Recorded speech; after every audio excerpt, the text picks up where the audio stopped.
give Alexander a multiple different ways to approach this game. And seeing the lead of Sneasler and Dragonite side by side, this is a great opportunity to just get that engine going. Yeah, I really love these two leads from both of these players. Dragonite Sneasler for Alexander and Dragonite Ursaluna for Lorcy. Both of these Dragonites are actually pretty different. Alexander does not have Tailwind, instead opted for Extreme Speed, while Lorcy does have the option to go for that speed control with Tailwind. And of course, the Sneasler immediately pressuring with Poaching, which could deal some significant damage to either of these Pokemon. The Terra types are very important here. Lorcy has Fairy, and Alexander has Steel, which means that Alexander can't deal damage to the Dragonite with Dragon type moves, but Lorcy could. But that also may force Lorcy to lock into a Terastallization turn 1, which we've seen backfire time and time again in this tournament. So I like the switch here, keeping that Dragonite safe and maybe trying to feel out how Alexander is going to approach this game 1. Super high value Intimidate here. Dragonite switching out for the Incineroar. Also tanks a Fake Out, so extremely valuable switch there for Lorcy. The Scale Shot after the Intimidate is dealing pretty negligible damage. That's at least a 3-hit KO if it gets 5 hits, and only 4 hits right there. Dragonite will lose some of its defense, but gain some speed, and this Ursaluna now gets to fire off an Earth Power into Sneasler and bring it down to Sash. And the Sneasler does not know Protect, so if Lorcy wants to, Fake Out into that Sneasler will secure a KO. You could also potentially even just use Vacuum Wave, as this is the Assault Vest Ursaluna, which does tend to carry a priority move. So Lorcy could take a very early on Pokemon advantage if Alexander decides he doesn't want to switch out that Sneasler, at which point you can sort of breathe a little bit easier. Coaching would be off the table, and maybe if there is a King Gambit in the back of Alexander's party, it's going to struggle a bit more to find its footing. Yeah, and coaching is actually a little bit awkward here because Dragonite got that speed boost. There's a very good chance that the Dragonite will now outspeed the Sneasler and so not be able to receive those benefits before it goes on the offense. But Alexander is going to go ahead and protect the Sneasler. That Fake Out pressure can still be very valuable later on in this game. Volcarona comes out instead while just protecting the Dragonite, trying to scout some things out. Gets the Fake Out into the Dragonite, into the Protect, but again, this Blood Moon Ursaluna is going to get to fire off an attack. Just the Vacuum Wave into Volcarona, so actually that Volcarona gets in for pretty much free here. And the Volcarona is now in a good spot to start using Quiver Dance and get its own sort of damage potential going, as it does still have to worry a little bit about the opposing Incineroar. Obviously, Knockoff is not going to be a fun move to take, and you certainly don't want to lose your Covert Cloak if Lorcy's going to be trying to cycle out that Intimidate. But at the same time, the Incineroar is on the field right now, and there's no King Gambit in sight. You don't have to worry about accidentally activating that Defiant boost. I think it's very risky to consider making that switch in this position. So I like how Alexander has sort of navigated into this position now, sort of recognizing that Lorcy's options are limited, and I hope that he can find the best way to take advantage of this. Well, right now he thinks it starts with protecting Volcarona. Scale Shot will miss the Incineroar. That does happen sometimes, even with the loaded dice. Of course, the Parting Shot will whiff into the Protect on Volcarona, and Ursaluna finally breaks Multiscale on this Dragonite with a Hyper Voice. That'll deal just a little bit of damage, but crucially breaks the Multiscale ability, so now other attacks, like that Knockoff, now that Dragonite has lowered its defense a little bit, will be able to deal big damage. And removing the loaded dice from Dragonite also removes its opportunity to, deal that damage to the opposing Dragonite and removes the pressure to Terastallize it later on in the game as well. So could be something for Lorcy to consider if that is one of the end games he's worried about. But Alexander seems okay just leaving the Dragonite on the field even though it's intimidated. So I don't think that's necessarily something that you need to worry as much about. I like sort of prioritizing that Parting Shot to the Volcarona, because then at least if there is a Quiver Dance, you're going to be able to mitigate the special attack drop, or again, removing the Covert Cloak, so if you do get another Fake Out, it'll actually stick. All right, well, there's another Scale Shot into Incineroar. Alexander is just going on the offensive, splitting damage across both of these Pokemon. That Incineroar is now down to about 50%, just over actually, so would need another Scale Shot to get 5 hits to actually make that a KO. Volcarona goes for the Quiver Dance here, so it will start boosting its special defense, and I feel pretty good about that if I'm Volcarona, especially staring down an Assault Vest Ursaluna, which isn't as dangerous, but of course that Knockoff still dealt good damage back to the to the Incineroar, to the Volcarona, and a critical hit from the Blood Moon will actually pick up the KO onto Volcarona.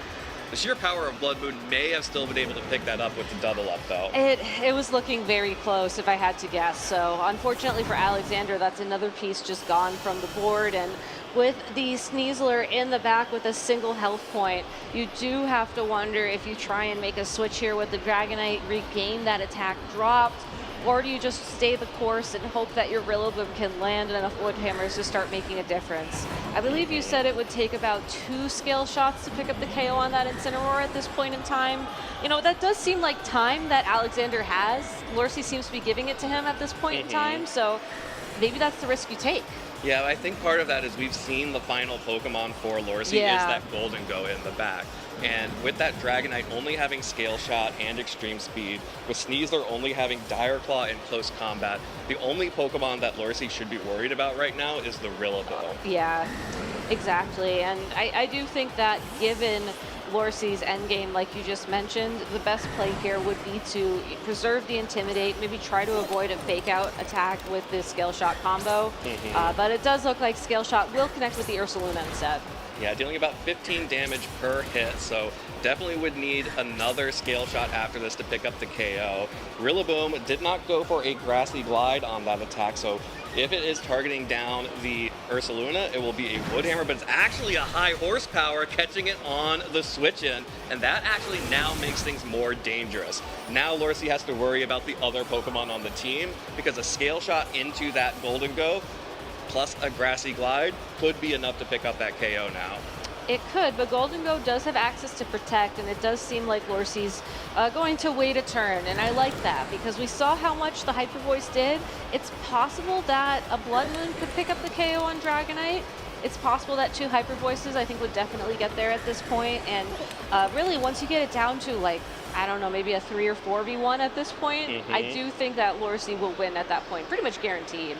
So it's really just finding the most comfortable way to pick up the knockout on the Dragonite, and I think protecting the Golden Go and just kind of leaving it there as a target for Alexander is a good way to start. Yeah, but that does also leave your Ursaluna open for an attack.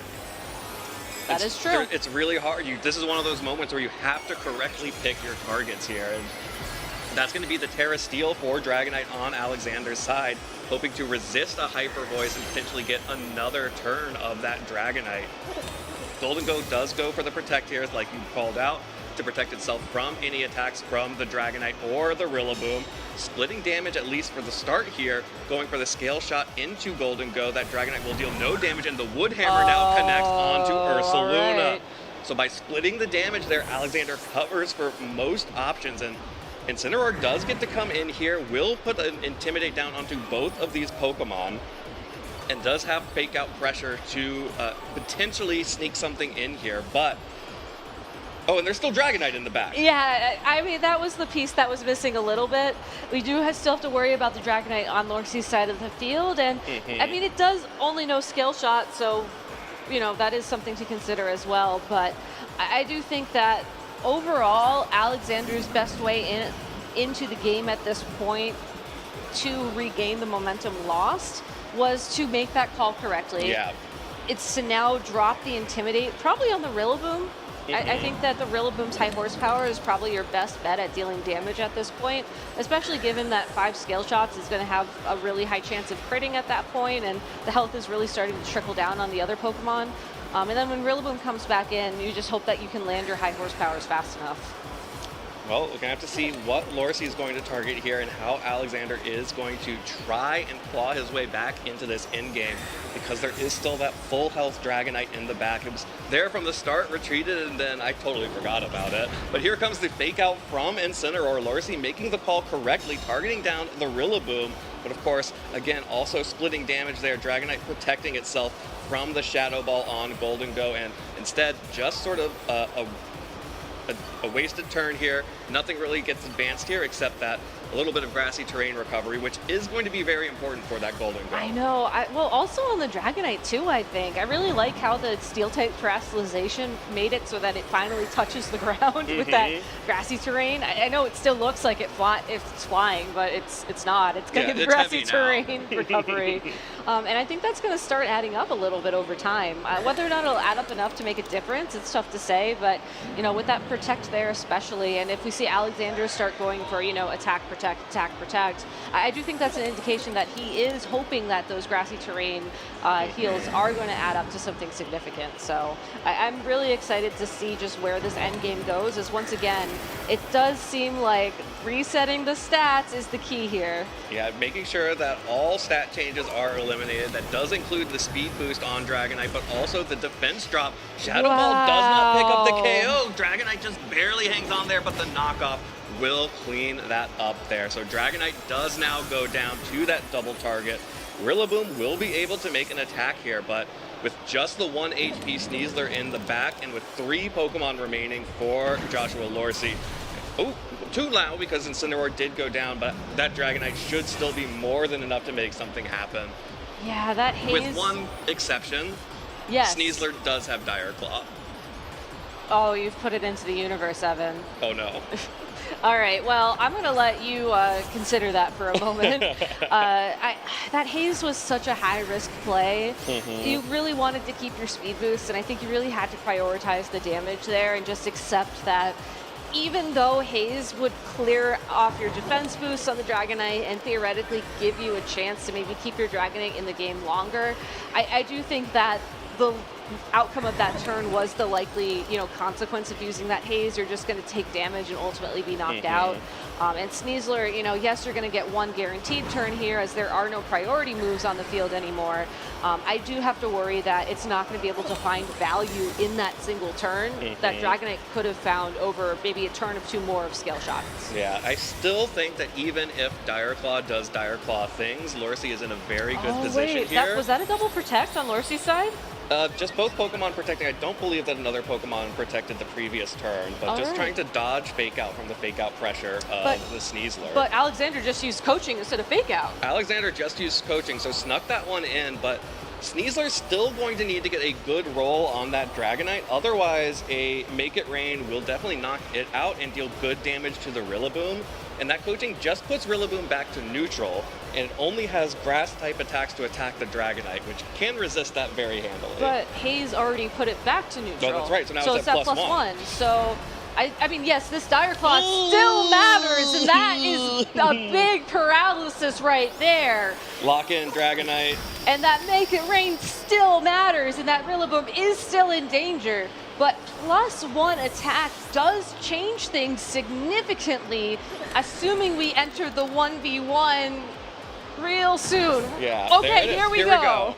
It definitely picks up the KO onto Golden Go. Dragonite now will need to move through this paralysis and survive a few turns of the Woodhammer. Scale Shot connects. 1, 2. Needs all 5 here. That's going to be 3. Needs 4. 4 is coming up. Needs a crit or the 5th hit. Dragonite gets the 5th hit, it locks in and knocks out the Rillaboom, and Joshua Lorcy is going to take game 1. Alexander playing to every single possible out, and you can see Lorcy just absolutely recognizing how close that was there. But that was such a stressful that endgame. Was a very stressful end game. I think that a lot of times you never want it to come down to that kind of luck, right? Not only did Dragonite have to attack through the paralysis, which in and of itself was a random happenstance, but you also had to ensure that you got all 5 hits on that Scale Shot. So, but did manage to pull it off and was able to lock in the win. And honestly, I think that if Lorcy, approaches this game maybe a little bit more aggressively in game number 2, I think he can pull ahead enough where you don't have to have such a slim margin. It felt like he had the right pieces. He just never really went on the offense enough to really step ahead. Yeah, I think that makes sense to me. Joshua did a lot of good things here. This Volcarona KO was huge. Oh, yeah. The double up on Volcarona through the Quiver Dance, even with that Assault Vest Ursaluna, getting that piece off the board was critical to setting up this end game here. When it came down to just the final 2 Pokemon on Alexander's side, I was so shocked by how much pressure that Sneasler was still putting on. Exactly. And just the risk of Dire Claw, it's always scary to be facing down a Sneasler in like a make or break moment. Exactly, and you just don't want to put yourself in that position if you can avoid it, because maybe 8 times out of 10 you're going to be okay, but the 2 times out of 10 you're gonna regret it. And when you are undefeated at an international championship, knowing that you are one win away from being one win away from locking in phase 2, you just don't take those risks. Absolutely, but Lorcy was able to clutch it out there. The Dragonite hit through the paralysis, and here is a bit of a switch up here. Going to be Rillaboom and Volcarona staring down Sneasler and the King Gambit. So Alexander trying to catch an Incineroar lead from Lorcy and get an attack boost on the King Gambit,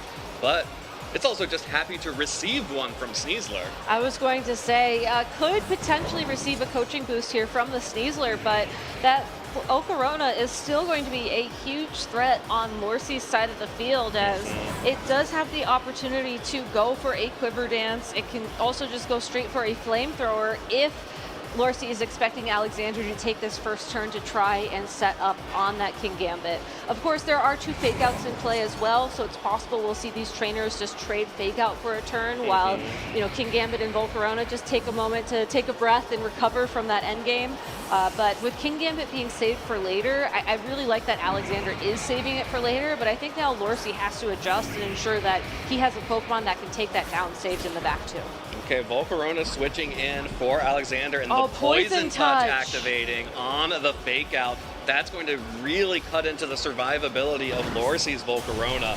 High Horsepower connects onto Sneasler and will bring it down to the Focus Sash once again, just like in Game 1, but getting that Poison Touch proc on the fake out is really big onto Volcarona. This Pokemon we've seen just sit on the field boosting itself, and it's going to be taking damage from that poison even over the grassy terrain. Yeah, damage over time is such a huge thing to have in your favor when you are playing these slower Volcarona versus Volcarona matches. I do think that Sneasler will have to consider switching out this turn like we saw in Game 1 if Alexander wants to save it for another endgame threat. However, I think that's okay at this point. You got not only the flinch on the Volcarona, but the poison as well. That plus the same kind of endgame pressure we saw in Game 1 would be an incredible accomplishment for Sneasler. Yeah, absolutely. And the Sneasler is very happy with what it's accomplished. Exactly. And we could end up with a situation where all of our Volcarona just keep boosting themselves over and over again. Sneasler will go ahead and retreat here. And bringing out instead, going to bring out the Rillaboom of his own. So another fake out user, another opportunity to potentially later on reset this grassy terrain for more recovery for his own Volcarona. It also forces Lorcy to go for this Terastallization on his Rillaboom into the Fire type. This Pokemon will not want to take these heat waves from the Volcarona on the other side, and just going for a Grassy Glide, trying to get that Sneasler off the field, but the Rillaboom on the switch and tanks it very easily. Lorcy goes for a Quiver Dance to get the special attack, special defense, and speed boost, critically moving before Alexander's Volcarona. We do not know if that's going to matter yet.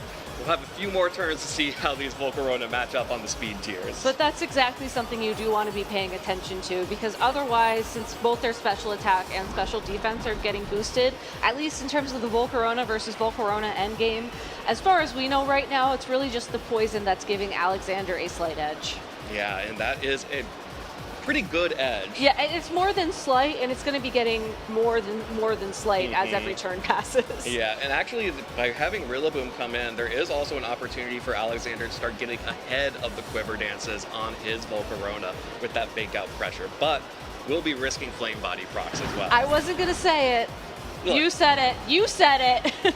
But yeah, I control the game. You control the game indeed, but I honestly think that's a fair trade, though, because the Volcarona, it's going to be such a key piece for Alexander in this mid-game at this point in time. Getting ahead on Quiver Dances is way more valuable than just having your Rillaboom, unburned.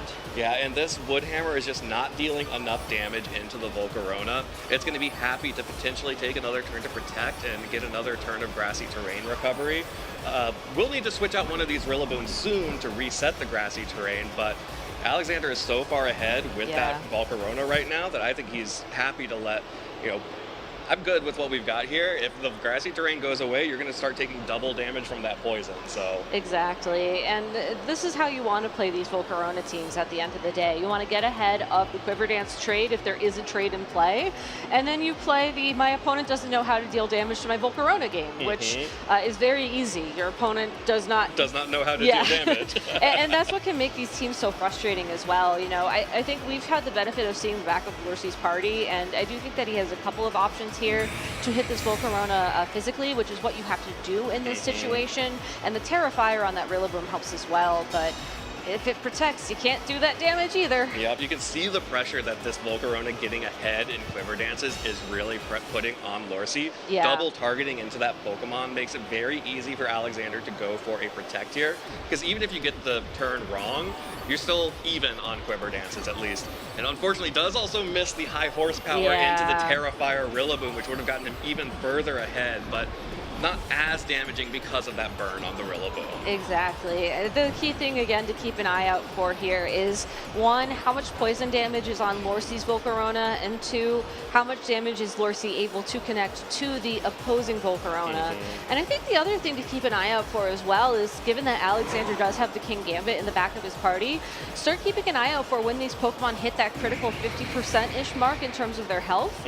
With Terastallization still in play for Alexander, that's approximately how much Sucker Punch will do. Absolutely. Dragonite switching in for Rillaboom here. Alexander has forced the Rillaboom out. Lorcy needs to be able to reset the grassy terrain if he's going to be able to protect Volcarona, but actually with that Heat Wave damage, that's going to be good damage onto the Volcarona.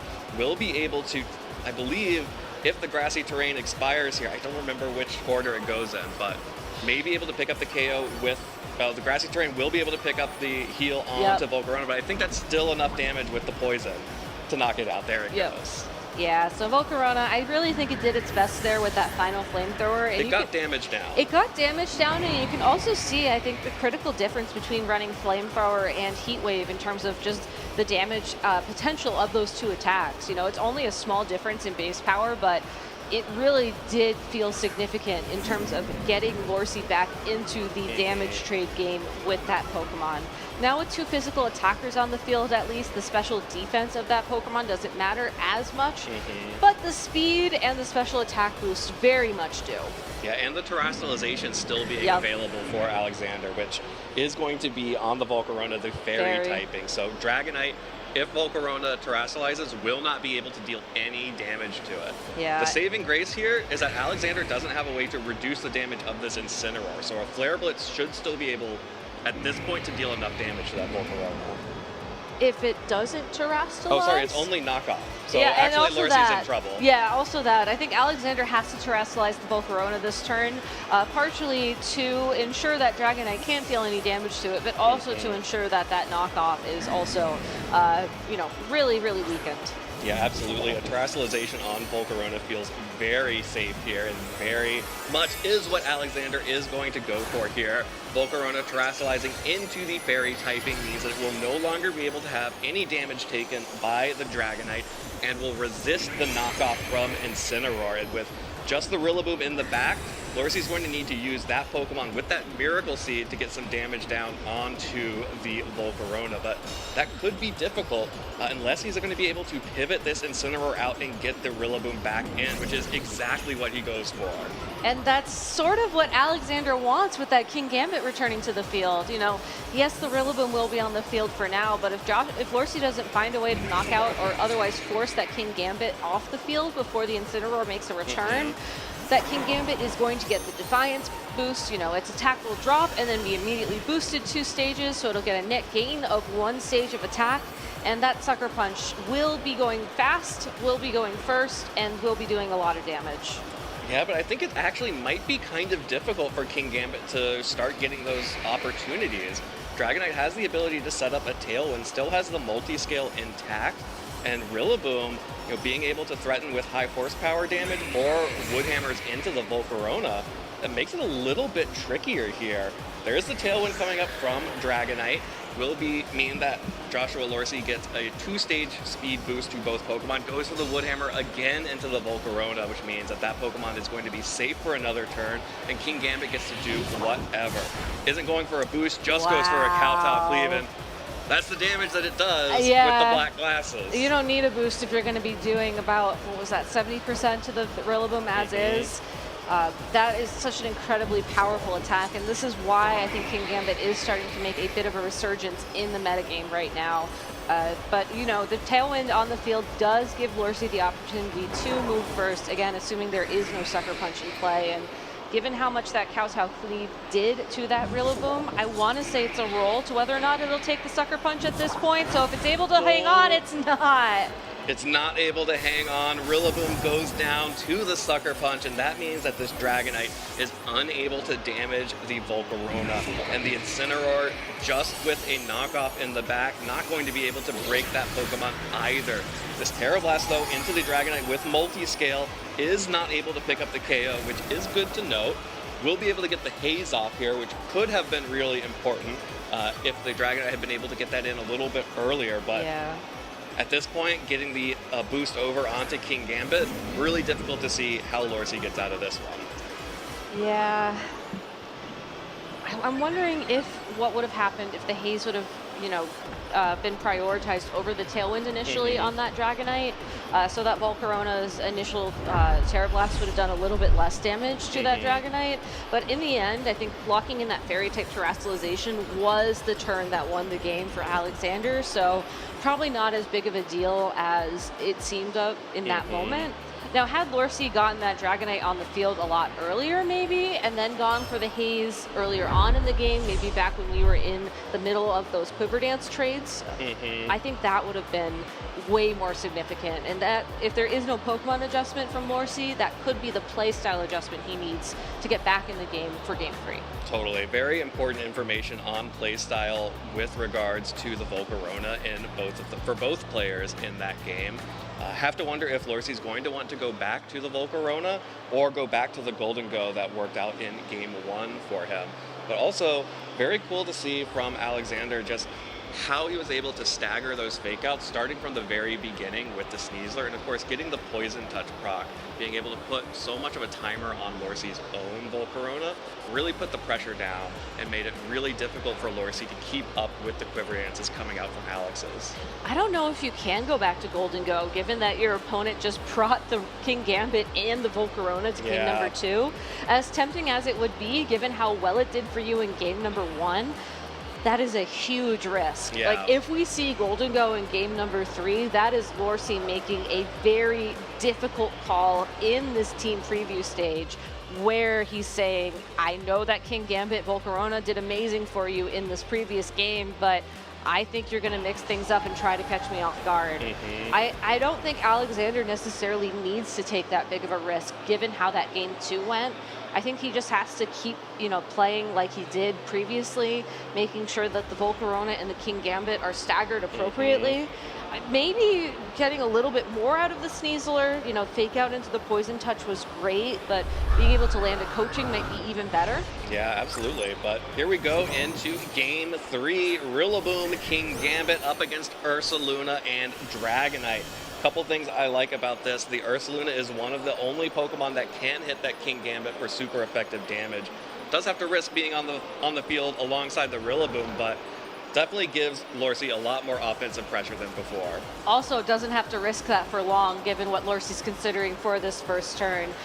Given that Alexander has always led Sneasler as the fake out user, I cannot help but wonder if there is a Pokemon adjustment here or if this is just a playstyle adjustment. Either way, having the Rillaboom out front immediately threatening the Ursaluna, I think does buy this King Gambit a little bit of time to go for a Sword Stance or possibly even straight for a Kowtow Cleave into either of Lorcy's Pokemon. We saw how much damage it did to the previous Pokemon with that Black Glasses, and it's going to do a lot of damage to whatever Lorcy sends in. Yeah, I think with Dragonite on the field, raw damage is probably the more likely option from the King Gambit than trying to set up. But we'll have to see. Dragonite did go for the Tailwind here in addition to switching the Ursaluna out to the Volcarona. It's another fake out into the Volcarona on the switch and then another Flame Body proc on the Rillaboom. That Pokemon just loves getting burned by that Volcarona as Lorcy sets up the Tailwind, gives himself a major speed advantage, Kingambit firing back with the Kowtow Cleave onto Volcarona. Good damage, does not get the burn. No Flame Body proc onto the Kingambit as well. I was really scared there for a second, I'm not gonna lie. It's great that Kingambit was able to do so much initial damage to that Volcarona, as now it's not as comfortable for Lorcy to use Quiver Dance as many times as we saw before. It's possible that he might be forced to either immediately switch it out again, depending on his game plan, or just go straight for a Flamethrower to start pressuring the same amount of damage back to the Kingambit. Yeah, the burn on Rillaboom, though, does make Volcarona a little bit safer to go for its own Fairy Terastallization that Lorcy has for his own Volcarona, which would help against the Kingambit, but would potentially make it weaker against the enemy Volcarona. Yeah, and I do wonder, at less than half of your health, do you feel comfortable locking in that Terastallization? Yeah. It's a really good question. It would be a very difficult position to be in, because if you then just get it wrong, you're out of luck. And the Sucker Punch misses out on the KO by 3 hit points. Volcarona fires back with a Flamethrower, does not pick up the KO either, but the Scale Shot will clean it up. And that is a big threat off the board for Alex. That also means that there will be a permanent speed boost on Dragonite until it switches out. Even regardless of Tailwind turns here, that could be a big deal. Just barely missing out on that KO on the Volcarona means that that Pokemon is now off the field. That was probably even the turn of Grassy Terrain recovery, and even though Woodhammer will be able to pick up the knockout onto that Pokemon, I think trading the Volcarona for the Kingambit, especially knowing that Lorcy still has that Ursa Luna Blood Moon available to him in the back, is a very good trade for Lorcy. Yeah, I think you take that trade at any time there. Yeah. Now, you do have the Rillaboom in the back of your own as well to potentially threaten if you are worried about the Volcarona, but it's a two-step process, right? Yeah. You have to force the Terra and then hit it with a Woodhammer. Exactly, and I think sending in the Rillaboom here, it's just a good acknowledgement that, you know, I do have this Rillaboom, I do have access to fake out this turn. You know, yes, I do have Dragonite on the field as well. I do have to wonder if Alexander is going to take the bait and maybe initially just go straight for the Terastallization to avoid those scale shots, or if we will see, you know, a couple of those Quiver Dances like we saw in game 2, and if we do, will Dragonite actually haze this time around? Yeah, and what we really saw in that game too was Alexander being so good at recognizing when Lorcy needed to go on the offensive against the Volcarona. Exactly. If he can get another game where he's getting those double ups called right, and Lorcy is whiffing turns into Volcarona, he should be sitting pretty for the rest of this game. But that's a big if. That is a big if, and it will start out with a Terastallization, but this is going to once again be from Lorcy into that Fire type on the Rillaboom, which is a very safe Terastallization, also guarantees that you won't suffer the same fate of being burned by Flame Body. Yeah, well, there's another Protect coming out from Volcarona on Alexander's side. Will take no damage this turn. That's a Scale Shot into the Protect.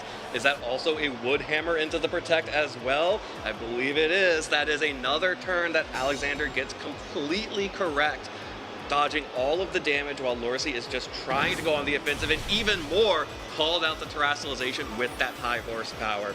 Recognize that, yep, you're probably going to want to Terastallize into the Fire type to resist everything that this Volcarona can do, but I have some coverage for that. And if it hadn't gotten burned, this would have been a much different story. Oh, for sure. That would have been potentially within knockout range of a Heat Wave after a Quiver Dance or two at that point.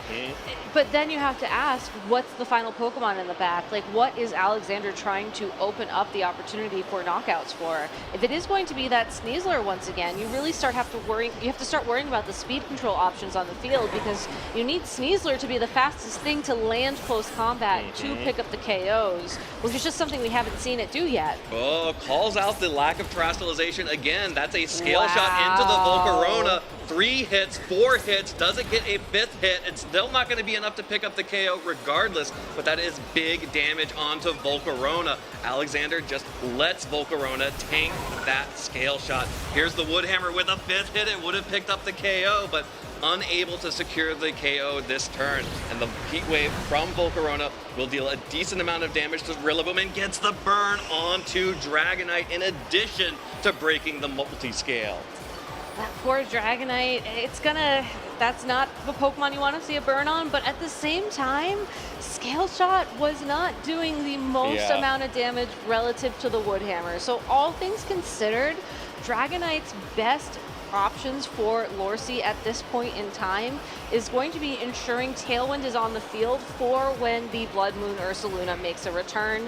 And honestly, maybe ensuring that grassy terrain is just gone when that happens as well, knowing that a grassy glide into that Blood Moon Ursaluna is really a strong win condition for Alexander at this point. Yeah, and getting a scale shot off into the Volcarona, Yeah. it's worth it every time. You'll trade a burn for that, Yeah. even if it was a burn from a heat wave. Yeah, and now that you are burned, I feel like you can just keep throwing scale shot into the Volcarona spot. You've already had the worst case scenario happen, and given how little health it has, you might as well. Yeah. Well, and the Volcarona has to switch out now because it is no longer safe. It went from being the most dominant Pokemon in this matchup to now having to run in fear away from both of these Pokemon on Lorcy's side. The high horsepower connects onto Sneasler. No fake outs coming out from that Pokemon. Instead, going to just activate the Focus Sash. Close combat comes through and will pick up the KO onto Rillaboom. But like you mentioned, Lorcy just set up the Tailwind, and now Ursaluna gets to come in for free. But there is now a fake out active from the opposing Rillaboom, and Ursaluna is the Assault Vest. There is no Protect. So if Alexander wants to, the fake out plus another close combat into the Ursaluna Blood Moon is a very comfortable play for Alexander. There is no grassy terrain in play, at least, so if Lorcy can find his way through this turn, I think that Ursaluna Blood Moon is in a fantastic position to just start attacking and going immediately on the offense, but it's this turn that is the immediate problem. Absolutely, and you can see Lorcy is just trying to check and see exactly what he thinks he can survive after the end of this turn, especially noting that that Rillaboom is burnt, so the Grassy Glides and Wood Hammers are not as scary as the close combat from the Sneasler. Have to wonder if, you could double up with the Vacuum Wave into the Sneasler and a Scale Shot, because there is no Protect on that Pokemon either. So you could at least just guarantee that Pokemon is off the field. Yeah, and I do think that in terms of the threats, a close combat from a Sneasler is way scarier than a no grassy terrain Woodhammer. Yeah, after a burn especially. Oh yeah, so I love the prioritization here, and with no fake out, that just picks up the KO. That's a KO onto Sneasler. That means that Dragonite also gets to make an attack this turn into the Rillaboom. That's the Scale Shot. It connects. It's not going to be able to pick up a one-hit KO. Any kind of KO. At any rate, but may be able to get it into range for a Blood Moon or a Hyper Voice, and a double up would certainly be enough. For sure, and I think the other piece of information we need now is just what was the targeting here and how much Woodhammer does to the Ursaluna. Oh, not even close. It's just shy of a 3-hit knockout, I think, and with that recoil damage as well starting to add up onto the Rillaboom, that looks like it's certainly in Blood Moon range. Yeah, the recoil damage, the burn damage that's been adding up over time, and the fact that there can never be grassy terrain in this game. Again, Volcarona is at such low health. Dragonite is still very healthy here, and Ursaluna could just be able to clean this up for Lorcy. Rillaboom cannot protect this turn, which means whatever attack it's going to be fired towards it will connect. So the big question here is, will Blood Moon be enough to knock out, and what will this Volcarona do? Yeah, I don't think you even need to worry about that. I think Hyper Voice is just so safe here to pick up the KO on Volcarona, even if it does not go for a Protect for some reason. And you just keep chipping away with those Scale Shots, and that burnt Rillaboom just doesn't have the damage to get through here. What an incredible endgame here. It's really down to the wire. These have been 3 incredibly close games. There's the Protect from Volcarona. That means that Pokemon will take no damage. And actually, Lorcy was targeting into the Volcarona with the Scale Shot. So no damage taken there, but the Blood Moon connects onto Rillaboom, and that is enough damage to pick up the KO. And with that, Volcarona is not going to be able to break through both of these Pokemon, and Joshua Lorcy is looking really good heading into the 6th round of Swiss. He's had such an incredible season so far, doing well at a couple of regional championships over in North America, and now finding his way to 5-0 eventually over here at the Latin America International Championships. And honestly, it couldn't happen to a nicer person. Like, he gave such an incredible interview in Milwaukee a few weeks ago. It's great to see him finally find success on the stage. Of course, Alexander playing to his outs here, stalling out the Tailwind to ensure that this Volcarona maybe has one opportunity to attack ahead of this Ursaluna, but Tailwind will ensure that that's not going to happen. Yeah, there is no stopping the Tailwind here, so Ursaluna just gets to finish this one off in style with a Blood Moon into that Volcarona. Joshua Lorcy wins our 5th round of Swiss today, and will be 5-0 heading into round 6.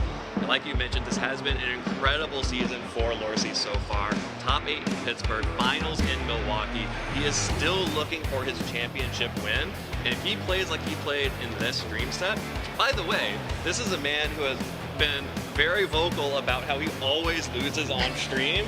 We broke that curse in Milwaukee, and now we're breaking it again at the international level here in Sao Paulo. And very, very well played from both of these players. I can't believe the quality of games we've gotten so far. I know, and Alexander was just on top of every potential win condition there. I think the stalling out the Tailwind and then hoping that Lorcy would lock in the scale shot, and that scale shot would miss, and then Volcarona would have the opportunity to go for an attack there.